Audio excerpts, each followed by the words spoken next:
Fernanda, excelente aula. Acho que cabe a gente tentar arregimentar os profissionais para reabilitação. Sei que na minha área médico, otorrinolaringologista, nossos residentes, quase todos querem fazer só plástica. E muito difícil, né, Natália? A gente convenceu o pessoal a fazer cirurgias para mudar vidas, para reabilitar pessoas. Né? Então, na área de fonoaudiologia, não sei como é que está do ponto de vista profissional, mas eu acho que a gente tem que se atentar para essa área da reabilitação, que é uma área muito, muito bonita, e para o profissional, podem acreditar, é algo assim muito confortante, nos deixa muito felizes, não é isso? Agora, Francisco vai respeitar o horário, né, Francisco? 15 minutinhos. Francisco é aluno de mestrado do nosso programa de pós-graduação em Ciências da Saúde da UNB. Conseguiu preparar um excelente artigo para publicação, enviado. Meus parabéns, Francisco. E agora, vai lá. Pessoal, bom dia. Primeiramente, obrigado pelo convite, por estar aqui com vocês. Trazendo um pouco, né, da minha atuação e da nossa experiência prática no dia a dia. Sou Francisco Alisson e hoje a minha atuação no IBO já entra após a etapa de adaptação do aparelho auditivo desses pacientes e também após a ativação do implante coclear para aqueles que usam. Hoje eu trago um pouquinho sobre a terapia auditiva em adultos, evidências para a prevenção do declínio cognitivo em adultos. E para a gente dar um parecer geral, então, de forma para conhecimento, a incidência de demência ela deve triplicar até mais ou menos em 2050, chegando a ultrapassar 150 milhões de casos em todo o mundo. E a gente sabe também que, com o aumento da idade populacional, as pessoas estão mais suscetíveis realmente a apresentarem outros traços de comorbidades que possam interferir na vida e na qualidade que ela tem no seu dia a dia. A gente sabe que a perda auditiva ela tem sido associada como um fator de risco para declínio cognitivo e para a demência. E, além disso, ela é responsável também por cerca de 8% dos casos, 8% dos casos globais de demência, sendo o maior fator de risco modificável para a demência em nível populacional. Por que a gente fala na questão de modificável? Porque é algo que pode ser tratado, que pode sofrer intervenções para que o paciente tenha melhor qualidade de vida. E a perda auditiva, quando ela não é tratada, ela causa, né, para além do déficit auditivo, ela causa isolamento social e depressão. E esses fatores também contribuem para a demência. Nesse artigo desses autores, de 2023, de Davis e Volter, eles afirmam que tem 3 vertentes que podem demonstrar como que a perda auditiva e a demência estão super relacionadas. O primeiro deles fala que a perda auditiva afeta a cognição. Por quê? Porque a falta de estimulação auditiva não causa resposta cerebral. Então, como nós vimos que o paciente com perda auditiva tende a ter isolamento social, então o fato dele estar afastado, não participar de atividades com outras pessoas, isso causa redução na cognição dele também. A segunda explicação é que a cognição impacta de forma direta a perda auditiva. E aí já entra também no aspecto de declínio das próprias estruturas cerebrais que vão interferir, né, nas estruturas auditivas que vão causar esse prejuízo também para a escuta. E o terceiro é que há fatores que estão correlacionados e que contribuem de forma simultânea tanto para a perda auditiva quanto para o declínio cognitivo. E como a gente pode tratar isso? Primeiramente, o diagnóstico precoce e a reabilitação auditiva, eles são importantes para a redução desses aspectos cognitivos. E aqui a gente tem, como já foi conversado aqui durante a manhã, temos o aparelho auditivo e o implante coclear. Sabemos que são 2 tecnologias que fornecem audibilidade para o paciente, mas que na prática funcionam de forma diferente. A gente sabe que o aparelho auditivo ele amplifica o som, então para aquele paciente que ainda tem audição residual, ele vai pegar esse som e vai trazer uma qualidade de som maior para eles, enquanto que o implante coclear são para aqueles casos de perdas severas a profundas que realmente não tem como ter benefício algum com o aparelho auditivo. Então, nesses casos, o implante vai realmente fazer a função da orelha desse paciente. Só que, claro, não é só colocar o aparelho, pronto, estou escutando tudo. Não é assim que funciona. É até algo que a gente trabalha com os pacientes no dia a dia, porque as expectativas, às vezes, são altas e, às vezes, não está alinhado com o que a gente vai conseguir fazer. Então, para isso, a gente trabalha muito também na parte do treinamento auditivo, que eu vou entrar já nesse aspecto. Mas, só de curiosidade também, o uso de dispositivos auditivos foi associado a uma redução de 19% nos riscos de declínio cognitivo a longo prazo. E ele também está associado a uma melhora de 3% nos resultados de testes cognitivos que avaliaram a cognição em curto prazo. Então, falando um pouco do treinamento auditivo. Ele tem sido eficaz em melhorar tanto as habilidades auditivas quanto cognitivas.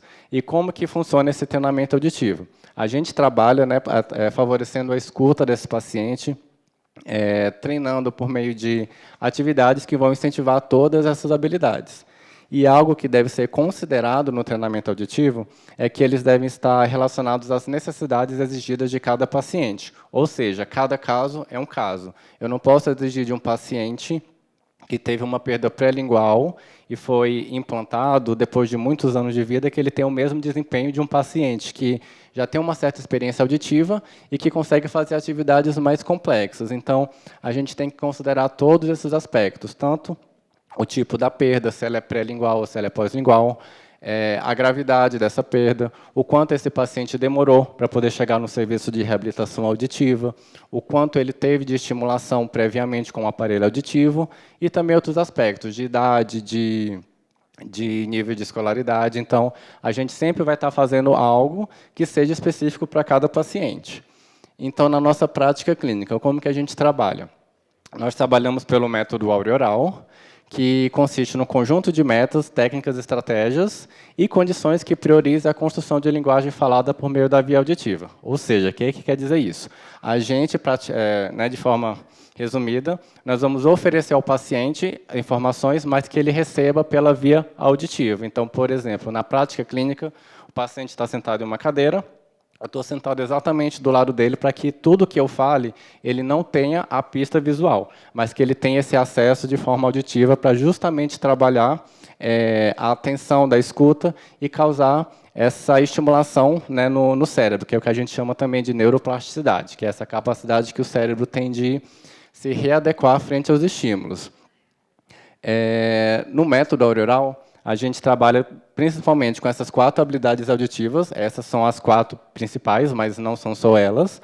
Mas, para um paciente que está começando a terapia, é importante entender tudo isso. Então, a gente passa pela detecção, discriminação, reconhecimento e compreensão. O que é a detecção? É a habilidade mais básica que o paciente deve alcançar, que é praticamente saber se tem som ou se não tem som. Então, se eu bater 3 vezes numa mesa, o paciente tem a capacidade de dizer que ele conseguiu escutar essas 3 vezes. Quando a gente trabalha no aspecto de palavras, de fala, enfim, de forma mais verbal, eu posso falar com esse paciente, olha, eu vou falar uma sequência de nomes, toda vez que você escutar o seu nome, você vai sinalizar para mim. Então, é uma forma que a gente trabalha a detecção. A discriminação é quando a gente pega 2 ou mais sons e vamos fazer a distinção desses sons. Ou seja, se eu coloco um som grave e um som agudo, esse paciente tem que conseguir me dizer que esses sons são diferentes, independente do que ele está escutando, mas que ele consegue captar essas nuances. E aí, novamente, no aspecto verbal de palavras e frases, enfim. Se eu falo para o paciente uma palavra, geladeira, gato, palavras diferentes, então ele escutou, mesmo que ele não tenha entendido essas palavras, mas ele consegue dizer, pelo tamanho da palavra, pela duração dessa palavra, que são palavras de tamanhos diferentes. Reconhecimento, quando ele consegue, né, demonstrar que ele consegue associar um som a um significado. Ou seja, se ele está na rua, ele ouviu o barulho de uma ambulância. Ele não sabe de que lado está vindo, mas ele escutou esse barulho e ele sabe, opa, é uma ambulância, então alguma coisa está acontecendo. E a compreensão, que é a habilidade auditiva mais acredito que complexa que a gente tem, que é, de fato, escutar e entender esse significado, né? Então, já é uma habilidade que existe mais prática e que a gente consegue chegar lá. Temos também outras habilidades que já são mais complexas e que envolvem fechamento auditivo, figura funda, integração binaural, separação binaural, entre outras. Aqui é só um exemplo, aqui é só uma captura de tela mesmo de recursos que a gente utiliza. Então, na nossa prática, a gente usa muito aplicativos online, livros, jogos, ditados populares, tudo isso, né, modificando para trazer essas informações de forma auditiva para que esse paciente consiga trabalhar. E como são encontros semanais com esse paciente, na nossa clínica, geralmente a nossa terapia dura 1 hora, a gente tenta sempre fazer de forma mais divertida e proveitosa possível, porque já é uma atividade, né, de terapia que exige mais tempo do paciente, exige atenção, então causa cansaço, causa muito esforço, então a gente traz isso para que fique mais divertido. Então, aqui é só, basicamente, uma sequência de sons que ele escuta para trabalhar a detecção, e ele tem que, basicamente, dizer quantos sons ele ouviu. Essa aqui já é uma atividade, também é uma captura de tela, que o paciente escuta uma sequência de 3 sons, sons longos ou curtos, e ele tem que dizer qual dessas opções corresponde ao que ele escutou. E agora eu vou mostrar 2 vídeos bem curtos, que já são de pacientes mais avançados, que já conseguem fazer tanto o aspecto de compreensão, de memória auditiva e também de escuta no ruído. Esse primeiro paciente, ele é um paciente que está bem adaptado com o aparelho auditivo, e aqui nessa atividade ele escuta uma sequência, ele escuta um comando, e ele tem que escutar esse comando, compreender o comando, memorizar o comando, interpretar o comando e aí sim responder. Ou seja, é uma sucessão de habilidades que tem que dar conta de ser realizado.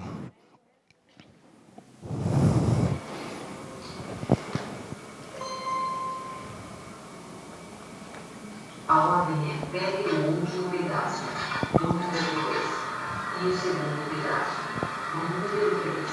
O último do 2, o segundo do 3, o último do 2, o segundo do 3, o último do 2, calma, o segundo 3, cacho, cacho.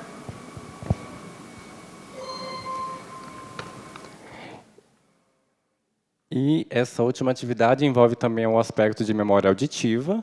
Essa é uma paciente que ela faz uso da tecnologia bimodal, então, ou seja, ela usa implante de um lado e aparelho auditivo do outro. É uma paciente que tem tido bons avanços, que tem caminhado bem. E aqui ela escuta a sequência de palavras, escuta 4 nomes diferentes e tem que, né, descobrir a sequência de acordo com o que ela ouviu. Fabiana, Fabiana, Juliana, Juliana, Maísa, Maísa, Luísa, Luísa, Juliana, Fabiana, Maísa, Luísa, Juliana, Fabiana, Maísa, Luísa.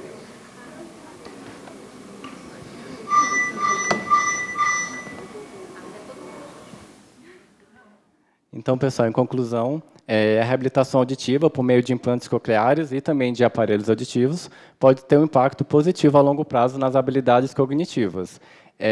Relembrando também que esse ganho, esse benefício, ele não se restringe apenas aos aspectos auditivos, e não só também aos cognitivos, mas também, de forma geral, no quesito da qualidade de vida. Permite mais socialização, permite mais envolvimento em outras atividades que eram muito delimitadas por conta da perda auditiva. A reabilitação auditiva associada ao uso de dispositivos eletrônicos pode estimular também a plasticidade cerebral, levando a uma melhora nas funções cognitivas. E é isso. Muito obrigado.